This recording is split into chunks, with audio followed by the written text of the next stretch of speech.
नमस्कार मित्रांनो, सुस्वागतम. मुरंबा मालिकेच्या आजच्या भागामध्ये आता माही ही आता अगदी म्हणजे नीलला असं वाटतं की रमाच आहे आणि ती माहीच्या वेशामध्ये अगदी पूर्णपणे तयार झाली. तेव्हा आता माहीच आता नीलला म्हणत असते की अरे मी खरंच खूप विचार केला आणि मला आता विचार केल्यानंतर असं पूर्णपणे समजलं की अक्षय माझा नाही होऊ शकत, परंतु नील अरे तू तर माझा होऊ शकतो ना. तेव्हा आता म्हणजे नीलला वाटत असतं की ही रमाच आहे आणि तेव्हा तो आता हे बोलणं ऐकून अगदी खुश होतो आणि म्हणतो की हो मी तर खरंच असं म्हणजे ऐकलं होतं की माणसांना उपाशी ठेवल्यानंतर मात्र माणसंही सुधारतात म्हणून, परंतु अशी इतकी बदलतात हे मला माहिती नव्हतं यार. मी तुला भरवेल ना घास, मी का भरवणार नाही तुला. तेव्हा आता माही म्हणते की हो भरव ना, अरे खरंच मला खूप भूक लागलेली आहे. म्हणून ती सुद्धा आता नील सोबत अगदी प्रेमाचं नाटक करते. तेव्हा आता नील अगदी प्रेमाने अगदी खुश होत माहीला बेडवर बसवतो आणि तिला घास भरवायला जातो. तेव्हा आता माही ही चॅप्टर असते. माही लगेच आता त्याच्या बोटाला जरा डसते आणि तर नील लगेच जोरात आई ग असे ओरडतो. तेव्हा माही नाटक करते. माही म्हणते की अरे सॉरी, अरे खरंच मला इतकी भूक लागली होती आणि खरंच माझ्याकडून कधी हे असं झालं कळलंच नाही. आणि तेथे मात्र रमासुद्धा असते. रमा मात्र लपून हे सर्व बघत असते. तेव्हा आता नील म्हणतो की रमा तू हे नाटकं करू नकोस. तेव्हा आता रमा म्हणजे माही म्हणते की नील अरे मी नाटकं करेल का, अरे माझ्या विचारीचं तर कोण राहिलेलं आहे तुझ्याशिवाय, अरे प्लीज तू मला समजून घे. आणि सॉरी खरंच नील मी तुला बोलते पण तू मला समजून घेशील. अरे देविका काही मला बरी वाटत नाही आणि त्यापेक्षा आपण एक काम करू, जर आपण दोघांनीच हे सर्व केलं तर आणि सगळे पैसे तुला एकट्याला मिळतील आणि तू तर माझा आहेसच, कशाला त्या देविकाचा हिस्सा हवा आहे तुला. तेव्हा आता नील विचार करतो आणि अगदी तो माही जवळ येतो आणि म्हणतो की तुला खरं सांगू का रमा, अगं माझ्या सुद्धा डोक्यामध्ये तेच आहे आणि एकदा की काम झाले तर त्या देविकाला, परंतु काम झाल्यानंतर देविकाचा अगदी पर्दाफाश करायचा, परंतु इतक्यात तिला नाही आपल्याला असं करता येणार. आणि तो आता रमाकडे एकटक बघतो म्हणजे माहीकडे आणि म्हणतो की काय आहे रमा, कारण अजूनपर्यंत माझा तुझ्यावर विश्वास नाही बसलेला, तो पण पूर्ण विश्वास नाही. तेव्हा मात्र आता माही म्हणते की हो ना अरे नील मला माहिती आहे, परंतु हे बघ मी जे काही वागले त्यामुळे, परंतु नील अरे तू असं का बोलतोस, अरे मी असं काय करू म्हणजे माझा तुझ्यावर विश्वास बसेल आणि तुझा सुद्धा माझ्यावर विश्वास बसेल बरं. तेव्हा आता माही अगदी नीलच्या पाठीमागे येते आणि रमाला मात्र डोळ्याने इशारा करते. तेव्हा रमा मात्र आता चोरून हे सर्व बघून माहीकडे बघून हसते, नीलच्या जवळ येते आणि नीलला म्हणते की सांग ना अरे मी काय करू म्हणजे तुझा माझ्यावर विश्वास बसेल बरं. तेव्हा मात्र आता माहीचा जो काही हुशारपणा बघून रमा मात्र तिच्यावर खुश होते. माही म्हणजे एक असं अजब्र रसायन आहे, खरंच मला खूप आवडली ही. तेव्हा आता नील तर लगेच खुश होतो आणि तो माहीचा हात धरतो आणि माहीला म्हणतो की रमा अगं तू तर सरप्राईज पॅकेजच निघाली, मला तर वाटलंच नव्हतं. आणि तो अगदी तिचा हात हातामध्ये धरतो, तिला जवळ घेतो आणि मला माहिती होतं की तू इतकी सोज्वळ असतील, परंतु इतक्या दिवस मात्र तू इतकं साधेपणाचं नाटक का करत होते. तेव्हा आता माही त्याच्याकडे बघत म्हणते की अरे मी तर सोज्वळच आहे रे, अरे पण सोज्वळ राहून मला काय मिळालं बरं, जर का अक्षय असं वागू शकतो तर मग मी का वागू शकत नाही. तेव्हा आता नील आणखीन तिला जवळ घेतो आणि एक्झॅक्टली अगं तेच मी तुला किती दिवसापासून समजावतोय आणि तो अक्षय बघ खरंच खूप मूर्ख आहे. आणि तो आता माहीच्या अगदी जवळ यायला लागतो, तोच देविका नीलला आवाज देते आणि देविका आत येते तर नील बाजूला होतो आणि आता मात्र रमा लगेच तेवढ्यात एका ठिकाणी जाऊन लपते. तर देविका विचारते की नील तू तिला इंजेक्शन दिलंस का. नील म्हणतो की हो तेच देण्यासाठी मी इथे आलो होतो. तेव्हा मात्र आता रमा मात्र चोरून हे सर्व बघत असते. त्यानंतर आता इकडे अक्षय आणि आनंद दोघेही डायनिंग टेबलवर बसलेले असतात. तेव्हा आनंद आता आपल्या मोबाईलमध्ये काही गुढीपाडव्याचे शुभेच्छा सर्वांना देत असतो. अक्षयला म्हणतो की अरे तू सुद्धा आपल्या क्लायंटला गुढीपाडव्यांच्या शुभेच्छा अगदी देऊन पाठव. तेव्हा आनंद मात्र आता अक्षयचं लक्ष नसल्यामुळे आनंद आता अक्षयच्या हाताला चिमटा घेतो. अक्षय जोरात आई ग असे ओरडतो. तेव्हा आता अक्षय म्हणतो की काय रे, तर आनंद म्हणतो अरे तुझं काय चाललं, मी केव्हापासून तुझ्याशी बोलतोय, तुझं लक्ष कुठे होतं. तेव्हापासून अरे मी तुझ्याबरोबर बोलतोय, तू सतत कोणत्या ना कोणत्या विचारामध्ये असतोस. अरे अरे रामय्या, अरे कसला विचार करतोस? बायको माहेरी गेली म्हणून मग काय बायकोची आठवण येते की काय? तर अक्षय शांत असतो. अक्षय म्हणतो की हो अरे आठवण तर येते, खूप विचार केला, परंतु आता मला असं वाटतं की अरे बाद झालं, आता माझ्या बिचाऱ्या रमाने खूप काही सहन केलं रे, त्यामुळे आता बाद झालं, सगळे काही प्रॉब्लेम्स आता संपायला पाहिजे, त्यामुळे आता सगळे काही प्रॉब्लेम असे संपायला पाहिजे. आणि दादा हे बघ, असं मी काय करू रे, तिचं जगणं आणखीन सोपं होईल. तर आनंद म्हणतो की अक्षय अरे नको इतका विचार करू, आणि हे बघ अरे आता कुठे आपल्या आयुष्यातील सगळी दुःख संपलेली आहेत आणि आनंदाचे दिवस सुरू आहेत, त्यामुळे मी तर असं तुला सांगेल की तू आनंदी राहा प्लीज. आणि तेवढ्यात मात्र जान्हवी आता या दोघांचं बोलणं ऐकतच रूममधून खाली येत असते आणि ती मात्र आता हा सगळा काही आनंद खोटा आहे असं जेव्हा म्हणते तेव्हा आनंद आणि अक्षय या दोघांना धक्का बसतो. तेव्हा अक्षय म्हणतो की म्हणजे काय? तर लगेच आता जान्हवी म्हणते की अक्षय मला तुला रमाबद्दल सर्व काही सांगायचं आहे. त्यानंतर आता अक्षय विचारतच पडतो, तर इकडे देविका मात्र माहीला म्हणत असते की म्हणजे तिला असं वाटतं की नक्की आता ही रमा आहे, तेव्हा आता आज तुला इंजेक्शन घ्यावं लागेल आणि जे काही आम्ही सांगतो ते तुला ऐकावंच लागेल. तेव्हा माही म्हणते की नाही, मी आता इंजेक्शन नाही घेणार, कारण आता हे बघा मी तुमचं सर्व काही ऐकते, मग कशाला तुम्ही मला इंजेक्शन देतात? देविका म्हणते की अगं तुझ्या ब्लड्स ह्या रिपोर्टवरून तू ड्रग्स ॲडिक्ट आहे हे तर कळायला हवं ना. तेव्हा आता माही म्हणते की प्लीज तुम्ही असं करू नका. तर देविका म्हणते की नील इंजेक्शन दे. नील म्हणतो की हो मी तिला घेऊन खाली येतो. तेव्हा लगेच देविका म्हणते की गुड, आणि आता देविका तिथून बाहेर निघून जाते. तेव्हा आता नील लगेच इंजेक्शन ते भरायला लागतो. तेव्हा आता माही त्याचा हात धरते. माई म्हणते की नील अरे प्लीज मला इंजेक्शन नको देऊ रे, खरंच मला खूप भीती वाटते, जर तुला हवं असेल तर मी त्या लोकांसमोर नाटक करेन ना, प्लीज. अरे नील एकदा ऐक ना. आता नील म्हणतो की नाही रमा आज ऐक प्लीज, माझं ऐक, कारण आज तू हे इंजेक्शन घे, त्यानंतर मी तुझं आयुष्यभर ऐकत राहील. तर माही म्हणते की बरं तू म्हणतोस ना, ठीक आहे मी इंजेक्शन घेते. तेव्हा नील लगेच खुश होतो आणि खरंच लाईफ मध्ये मी तुला आता इथून पुढे सुखात ठेवेल, अगदी 100% तू माझ्यावर विश्वास ठेव. तेव्हा मात्र आता रमाला सुद्धा वाईट वाटतं, कारण माहीला तो इंजेक्शन द्यायला तिचा हात हातामध्ये धरतो. तेव्हा आता माही चॅप्टर असते. माही म्हणते की हे बघ प्लीज, अरे प्लीज नील हे मी माझं करू का? खरंच मला खूप भीती वाटते रे इंजेक्शन घेण्याची, मी माझ्या हाताने ही इंजेक्शन घेते ना. तेव्हा आता नील म्हणतो की रमा अगं तू काही काळजी करू नको, मी तुला काही होऊन देणार नाही, मी करतो, थांब, तू घाबरू नकोस. तेव्हा माही म्हणते की नील अरे प्लीज तू एकदा माझं ऐक ना. तेव्हा मात्र नील म्हणतो की बरं मी ऐकतो, आणि तो आता माहीच्या हातामध्ये इंजेक्शन देतो आणि तो आता तिचा हात हातामध्ये धरतो आणि हात हातामध्ये धरून मात्र तो तिला सांगत असतो की येथे जी काही शीर असते तर त्यामध्ये हे इंजेक्शन द्यायचं असतं, तो तिला समजावतच असतो. परंतु आता होते तर काय, तेव्हा मात्र आता माही तर नीलला खूप चॅप्टर आता भरलेले असते. तिने आता एक खूप मोठी शक्कल लढवलेली असते, म्हणजे जे इंजेक्शन आता नील तिला देणार असतो तर तेच इंजेक्शन माही आता तिच्या हातात घेते आणि नीलच्या अगदी हाताला ती अगदी जोरात टोचून देते आणि नीलला बाजूला लोटून देते. नील आता इतका त्याला त्रास होत असतो आणि तो बेडवर पडतो. तेव्हा आता माही म्हणते की हो खरंच तुम्हाला लाईफ टाईम सुखात ठेवशील माय फूट, आणि बघ आता मी तुझ्या आणि देविकाची कशी वाट लावते ते. तेव्हा आता नीलला खूप त्रास होत असतो आणि तो अगदी रागाने म्हणतो की रमा मी तुला सोडणार नाही. आणि तेवढ्यात मात्र रमा जेथे लपलेली असते तेव्हा मात्र ती जेथे जी काही आता तो, आणि लगेच ती पुढे येते आणि त्या जो काही तिच्या हातामध्ये तो फ्लावर प्लॅटचा तो अगदी लोखंडी मग असतो तर जोरात ती आता नीलच्या डोक्यामध्ये घालते आणि नील मात्र जोरात आई ग असे ओरडत बेशुद्ध पडतो. तेव्हा मात्र आता माही रमाकडे बघून अगदी खुश होते आणि वाव रमा खरंच स्ट्रॉंग.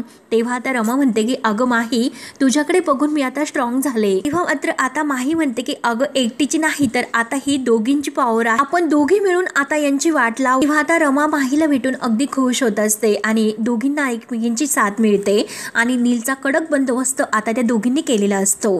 त्यानंतर आता इकडे जान्हवी अक्षयला सर्व काही खरं सांगायला येते, तर आता आनंद पूर्णपणे घाबरून गेलेला असतो. तेव्हा अक्षय जान्हवीकडे एकटक बघत असतो, तर जान्हवी आता पुढे येते आणि म्हणते की अक्षय आज गुढीपाडवा आहे, अगदी आनंदाचा सण आहे, अरे आज तर तू रमाबरोबर गुढी उभारणार आहे, त्यामुळे आज तरी मी तुझ्याशी खोटं नाही बोलू शकत. तेव्हा अक्षय म्हणतो की म्हणजे नेमकं तुला काय म्हणायचं आहे वहिनी. तेव्हा आनंद म्हणतो की जानू हे बघ ओके तुला माझी शपथ आहे, तू काही काहीच बोलणार नाही, तू शांत राहा.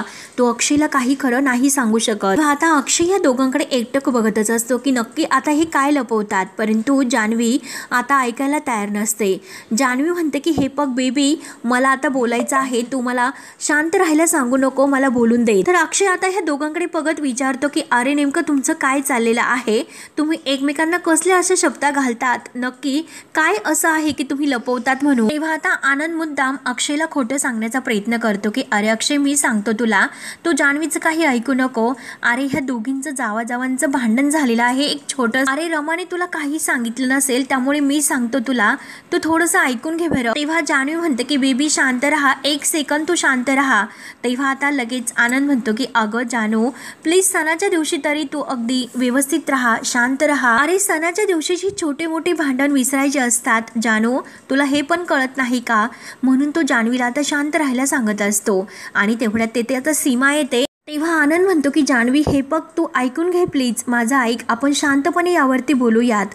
जान्हवी म्हणते की नाही बेबी प्लीज, मला एकदा सांगून दे. आणि अक्षय मी बोलतो आणि चल जानू आपण वर जाऊन बोलूयात. आणि ऐक जानू, आपण वर जाऊयात. आणि अक्षय मी तिच्याशी बोलतो. तेव्हा तो जान्हवीला अगदी जबरदस्तीने वर घेऊन जातो. अक्षय मात्र आता या दोघांकडे बघतच असतो की नक्की आता जान्हवी बहिणीला काय सांगायचं असेल. अक्षय एकसारखा तोच विचार करत असतो. जान्हवी काही ऐकायला तयार नसते. तर आता सीमा अक्षयला समजावते. सीमा म्हणते की अरे तू कशाला या छोट्या मोठ्या गोष्टींकडे, यांच्या भांडणाकडे लक्ष देतोस.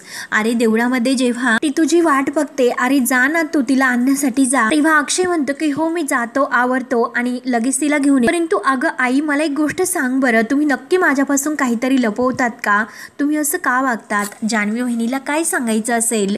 सीमा म्हणते की नाही, अरे कुठे काय, काहीच नाही, तू नको अशा छोट्या मोठ्या गोष्टींकडे लक्ष देत जाऊ. अरे काही झालेले नाही, तू काही असं विचार करू नकोस, तू जा बरं, रमा तिकडे देवळामध्ये तुझी वाट पाहते, तू तिला घेऊन ये. तेव्हा आता अक्षय रमाला आणण्यासाठी निघून जातो. त्यानंतर आता इकडे माही, जे काही अक्षयने तिला ते पाडव्याच्या दिवशी जी साडीचं आणि जे काही दागिन्यांचं गिफ्ट दिलेलं असतं, म्हणजे जे पायातील जे पट्टे असतात, जे चाळ असतात, तर ते गिफ्ट दिलेलं असतं, ते पैंजण. तेव्हा मात्र आता ते सर्व काही ते गिफ्ट माही आता रमाला देत असते. आणि रमाला म्हणते की हे बघ, हे अक्षयने गिफ्ट दिलेलं आहे आणि ह्या सगळ्यावरती फक्त आणि फक्त रमाचा अधिकार आहे. आणि हे बघ, यावरती फक्त आणि फक्त तुझा अधिकार आहे आणि यावर फक्त मी नाही तर तू आहे. हे बघ, अक्षयने ही रमासाठी घेतलेली एक मस्त पाडव्यासाठी साडी आणि हे पैंजण. तेव्हा आता रमाचे डोळे अगदी भरून येतात आणि अक्षयने जे गिफ्ट दिलेलं आहे तर ते गिफ्ट आता माहितीच्या हातात देते आणि दोघी आता इतक्या खुश असतात. तर आता रमाचे डोळे अगदी भरून येत असतात. आणि हे बघ अगं रमा, ह्या ज्या काही साडीचा रंग आहे ना, त्याच रंगाचा आज अक्षय कुर्ता घालणार आहे आणि आज तो तुला मंदिरासमोर भेटायला येणार आहे. त्यामुळे तू छान तयार हो आणि त्याला भेटायला जा. इथलं सगळं काही मी बघेन. तेव्हा आता रमाला खूप असा आनंद होत असतो. पहिल्यांदा ती आता अक्षयला इतक्या दिवसातून रमा म्हणून भेटणार असते. तेव्हा आता रमा म्हणते की पण मी, तर आता माही म्हणते की नाही, आता तुझी गरज तिकडे आहे, तू अक्षयला भेटायला तिकडे जा. आज पाडवा आहे, पाडव्याचं छान अशी गुढी तुम्ही उभा राहा आणि तू अक्षयला भेट. आणि प्लीज तू तिकडे जा, अक्षय तुझी वाट बघत असेल. आपलं जे ठरलेलं आहे ते बघूयात की आपण कसं करायचं ते, तू त्याची काळजी करू नकोस, आपण सगळं काही व्यवस्थित करू. तेव्हा रमा विचारते की पण मी त्यांना काय सांगू, मी जिवंत आहे, मी परत आले, परंतु त्यांच्या मते तर मी कधीच परत आलेले आहे. मग नक्की मी त्यांना काय सांगू, खरं सांगू किंवा खोटं सांगू. आणि घरचे मात्र त्यांच्याशी इतकं खोटं बोलले, याचं त्यांना किती वाईट वाटेल. तेव्हा माही म्हणते की हो रमा, तुझं अगदी बरोबर आहे. आणि जेव्हा अक्षयला हे कळेल की त्याचे जवळचे ते सर्वजण आता त्याच्याशी इतकं खोटं बोलले, तर त्या गोष्टीचं त्याला खूप असं वाईट वाटेल आणि तो खरंच सर्वांवर खूप चिडेल आणि त्याला वाईट सुद्धा वाटेल. तेव्हा आता रमा म्हणते की पण मी अचानक अशी त्यांच्या समोर कशी जाऊ, तू सांग बरं माही मला. आणि हे बघ, मधल्या काही दिवसामध्ये तू फक्त आता मी बनून तू तिकडे राहत होतीस आणि आता मात्र मी तूच आहे असं त्यांना दाखवू का? जणू की काहीच घडलं नाही, रमा कधी हरवलीच नव्हती, काहीच झालं नव्हतं. तेव्हा मात्र आता माही म्हणते की जर का तू असं केलं तरच सगळं काही व्यवस्थित होईल रमा. म्हणजे हे बघ, जर तू आता तेथे गेली आणि अक्षयला सर्व काही हे सांगितलं तर सर्व काही स्पॉइल करशील आणि त्याचा मात्र त्याच्या घरातील लोकांवरचा विश्वास उडेल. तो विश्वास त्यांच्यावर कधीच बसणार नाही. आणि जर त्या घरामध्ये तू काही न सांगता अगदी मी राहत होते अगदी तशीच राहिली, म्हणजे त्याच्या लेखी तर रमा त्याची परत आलेली आहे. त्यामुळे मला सुद्धा असं वाटतं की तू तेच कंटिन्यू पुढे करावं. तेव्हा आता रमाला माहीची काळजी असते. रमा म्हणते की जर तुला काही झाले तर. माही म्हणते की अगं रमा, मी तुला म्हणाले ना, तू माझी काळजी करू नकोस, मी सगळं काही सांभाळेन, तू फक्त छान रेडी हो आणि तू छान रेडी झाल्यानंतर मी तुला व्यवस्थित इकडून बाहेर काढेल, ओके? त्याची काळजी तू करू नकोस, त्यामुळे तू रेडी हो, मी आले. तेव्हा आता माही बाजूला जाते आणि आता रमा अगदी तयार होण्यासाठी ती साडी आणि ते पैंजण हातामध्ये घेते. ते गिफ्ट बघून तिला खूप असा आनंद झालेला असतो. दिवसातून मात्र ती आता अक्षयला भेटणार असते. त्याची रमा, खरी रमा आता आज पाडव्याचं अक्षयला खूप मोठं एक गिफ्ट देणार असते. म्हणजे त्याची खरी रमा आज त्याच्यासमोर आलेली असते. रमा आता तयार होण्यासाठी जाते आणि तेवढ्यात देविका मात्र आता तेथे परत येत असते. आणि देविका आता खाली वकील साहेब आणि जे काही ते नोटरीवालेले आलेले असतात तेव्हा आता देविका माही आणि नील केव्हा खाली येतात याची वाट पाहत असते. आणि आता ही मुलगी माही तर बनली असेल ना, आणि तिला ते ड्रगचं इंजेक्शन तर दिलं असेल ना, आणि ते अजूनपर्यंत खाली का आले नसतील म्हणून त्यांची वाटच पाहत असते. आता देविका सारखी तिकडे बघत असते, हा नील अजूनपर्यंत का त्या माहीला घेऊन आला नसेल. तेव्हा आता ती वकील साहेबांना म्हणते की वकील साहेब तुम्ही बसा, नील आता माहीला घेऊन येतच असेल. आणि खरं तर आता ती नाटक करायला सुरुवात करते की मला त्या माहीच्या वागण्याचा खूप त्रास होतोय, असं ती आता वकील साहेबांसमोर नाटक करत खोटं बोलते. सतत ही मुलगी नशेमध्ये असते. नील तिला घ्यायला गेलेला आहे, येईलच तो. तेव्हा आता देविका खूप असे टेन्शन मध्ये येते, कारण खूप वेळ झाला वकील आता अगदी वाट पाहून कंटाळले असतात. आणि आता देविका कधी ते येतात सारखी तिकडे बघत असते. तेव्हा मात्र आता ते इंजेक्शन मात्र आता नीलने स्वतःला, जेव्हा माहीने त्याला टोचलेलं असतं तेव्हा आता जे काही त्याची नक्षा त्याला चढलेली असते आणि तो पूर्णपणे आता त्या ड्रगच्या आहारी गेलेला असतो. आणि माही त्याच्या हाताला धरते आणि त्याला घेऊन बाहेर येत असते. तेव्हा मात्र नील आता बडबड करतच नशेमध्ये खाली येत असतो. देविका जेव्हा हे बघते तर देविकाला धक्काच बसतो. तेव्हा आता देविका नील नील असे ओरडत असते, परंतु माही जेव्हा त्याला घेऊन येते तर नील आता नशेमध्ये बडबड करत असतो. आता तेथे सोप्यावर अगदी लोटून देते. नील मात्र नशेमध्ये त्या सोप्यावर पडतो. जशी माहीची अवस्था आता म्हणजे रमाची अवस्था हे लोक करत होते अगदी आज, तशी आता ह्या नीलची अवस्था झालेली असते. देविका नील नील म्हणून नीलवर ओरडत असते. वकील आणि जे काही दुसरा ते वकील आहे तर ते बघतात. तेव्हा मात्र त्यांना ही नीलची अवस्था बघून खूप मोठा धक्का बसतो. तोपर्यंत आता इकडे रमा मस्त तयार झालेली असते आणि रमाने आता मस्त तयार होऊन अक्षयने दिलेली ती साडी घातलेली असते. दागदागिने घातलेले असतात आणि तिचं रूप अगदी खुलून दिसत असतं. इतके दिवसांनी आज आपल्या अक्षयला भेटण्यासाठी रमाने मस्त असा शृंगार केलेला असतो आणि खूप छान आपली रमा दिसत असते. मनात एक प्रकारचा आनंद असतो की आपल्या अक्षयला भेटायचा, त्यामुळे तिचा चेहरा सुद्धा खूप असा खुललेला असतो. आणि जे पैंजण आता अक्षयने तिला गिफ्ट म्हणून दिलेलं आहे तर ते पैंजण आता ती बॉक्स उघडते. सारखं आता एकटक त्या पैंजणकडे पाहत असते, कारण जेव्हा पैंजण असं म्हटल्यानंतर जेव्हा म्हणजे ते फोन आता नील म्हणजे तिने लावलेला असतो, नीलने अक्षयला फोन जेव्हा लावून दिलेला असतो आणि तेव्हा मात्र अक्षयला आता त्याच्या रमाला गिफ्ट द्यायचं असतं आणि त्याला असं वाटतं की नक्की आता हे जे काही लोक आहेत तर ते आपल्याला काय गिफ्ट द्यायचं आहे त्याबद्दल मदत करतात. म्हणून अक्षयने मात्र आता विचारलेलं असतं की माझ्या बायकोला गिफ्ट द्यायचं आहे तर मी काय गिफ्ट देऊ. आणि तेव्हा हे आता रमानेच त्याला सुचवलेलं असतं की तुम्ही तुमच्या बायकोला पैंजण म्हणून गिफ्ट द्या. आणि अक्षयने खरंच रमासाठी पैंजण आणलेले असतात. तर ते पैंजण बघून रमाला खूप असा आनंद होतो. तर ती आता बेडवर बसते आणि ती पैंजण एक त्या बॉक्समधून काढून त्याचा अगदी छुमछुम असा आवाज आपल्या कानाशी ऐकते आणि पुन्हा आता ती बॉक्समध्ये ठेवून म्हणते की पैंजणाला तुमचा स्पर्श झाला आणि ह्या साडीला सुद्धा अगदी तुमचा स्पर्श झालेला आहे आणि कसं ना कसं नियतीने मात्र हे साडी आणि पैंजण माझ्यापर्यंत पोहोचवलं. तेव्हा आता रमाला खरंच खूप छान असं वाटत असतं. अगदी छान फिलिंग्स तिच्या मनामध्ये तयार होतात. आता अक्षयला भेटायचं म्हणून चेहरा तर अगदी खुललेला असतो. चेहऱ्यावर एक वेगळंच तेज तिच्या आलेलं असतं आणि ती आता खूप खुश असते. त्यानंतर आता इकडे अभि आणि अक्षय गुढीपाडव्याची पूर्ण तयारी करतात. सर्वांची आता अगदी मस्त तयारी सुरू असते. तर अक्षय आणि अभि गुढीला गाठी वगैरे बांधत असतात. आनंदची धावपळ सुरू असते. सीमा आणि आजी या दोघींची सुद्धा आता अगदी लगबग सुरू असते. आणि तेवढ्यात रमा सुद्धा आतमधून येते आणि रमा मात्र कलश घेऊन येते आणि अक्षयच्या हातात देते. तेव्हा अक्षय आता तो उलटा कलश मात्र गुढीला घालतो. तेव्हा आता रमा सुद्धा गुढीला छान असा हात लावते आणि अक्षयला खूप खुशून म्हणते की खरंच आपले सण किती अर्थपूर्ण असतात. म्हणजे हेच बघा ना, अहो हा कलश विजयाचं प्रतीक आहे. जरीची साडी, फुलं हे समृद्धीचं प्रतीक आहे. आंब्याची पानं आणि कडुनिंबाची पाने आरोग्याचं प्रतीक आहे. तेव्हा अक्षयला हसू येतं आणि अक्षय म्हणतो की आता ही गुढी पुढच्या वर्षीच्या आणि येणारं वर्ष यात आपल्या दोघांमधील जे काही नातं आहे तर ते घट्ट करण्याचं एक प्रतीक आहे। तेव्हा आता रमा, अक्षय आणि आनंद यांच्या हाताने मात्र आता ही गुढी वर लावली जाते। तेव्हा आता सर्वजण अगदी छान प्रकारे नटलेले असतात, छान तयार होतात। सीमा आता अगदी माहीचं अगदी चेहऱ्यावरून प्रेमाचा हात फिरवते आणि आनंद मात्र मस्त गुढीचे फोटो काढत असतो। सर्व काही अगदी वातावरण छान असतं।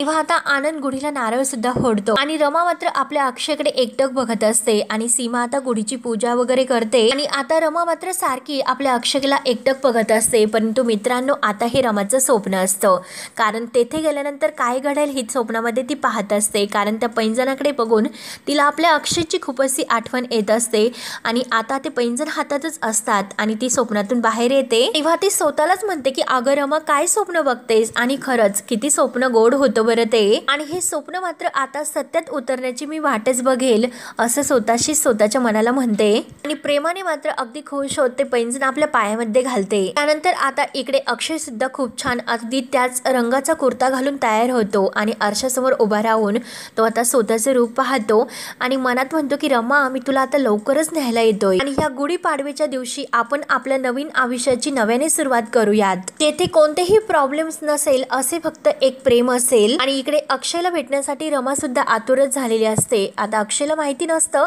की ही आपली रमाच आहे म्हणून, त्याच्या मनात कोणताही असा काहीच वेगळं हे नसतं, कारण त्याला माहिती नाही आणि रमा आणि माही या दोघी सारख्या आहेत हे काही सत्य अजूनपर्यंत माहितीच नसते। आणि इकडे रमा मात्र आता आपल्या अक्षयला इतक्या दिवसातून भेटणार म्हणून खूप छान तयार होते। दोघे सुद्धा आता एकमेकांना भेटायला आतुर झालेले असतात। तर मित्रांनो, हा भाग येथे संपतो। पुढील भागामध्ये देविका आता माहीला म्हणत असते की हे बघ, उद्या तू आता वकिलांसाहेबांसमोर बोलायचं आहे की मी ड्रग्स घेते आणि मी अगदी आहारी गेलेले आहे त्यामुळे जी काही आता ही प्रॉपर्टी आहे तर ती प्रॉपर्टी मी देविकाला द्यायला तयार आहे, कारण मी ड्रग्स घेते असं तू वकिलांसमोर खोटं बोलायचं। तर माही म्हणते की मी नाही खोटं बोलणार, परंतु देविकाने आता मात्र रमाच्या डोक्याला पिस्तूल लावलेला असतो आणि रमाला त्यांनी परत बांधून ठेवलेलं असतं। माही आता हे सर्व करायला तयार नसते, तर नील म्हणतो की आता मात्र आपण ह्या रमाला मारून टाकूया। तेव्हा आता नील आणि ह्या रमाच्या डोक्याला पिस्तूल लावतो। देविका आता खुश होऊन हसत असते, परंतु रमा मात्र आता माहीकडे बघत असते। तर इकडे साईला मात्र काही चैन देत नसतो। साई आता आपल्या माईला म्हणत असतो की आता नक्की त्या म्हणजे संकटात आहे आणि त्यांना माझी गरज आहे, माझं खूप प्रेम आहे श्रद्धावर, त्या नक्की अडचणीत आहे। माही आणि रमा नक्की कुठे आहे त्या दोघींना मात्र मी आता शोधून काढणेच। तेव्हा मात्र आता माही आणि रमा ह्या साईला तर कळलेलं असतं, परंतु इकडे अक्षयला सुद्धा आता रमा संकटात आहे, काहीतरी नक्की होत आहे याची चाहूल लागते। अक्षय सारखा विचार करतो की नक्की काहीतरी आहे की जे माझ्यापासून लपवलं जातं म्हणून। तेव्हा मित्रांनो, आता पुढे काय होतं म्हणजे आपल्या रमाला आणि माहीला या संकटातून वाचवण्यासाठी अक्षय आणि साई धावून येतील का? पुढे काय होईल हे बघणं खरंच खूप असं रोमॅन्टिक ठरणार आहे। त्यामुळे मित्रांनो, मुरंबा या मालिकेचे डेली अपडेट्स पाहण्यासाठी आपल्या चॅनलला नक्की सबस्क्राईब करत राहा। धन्यवाद।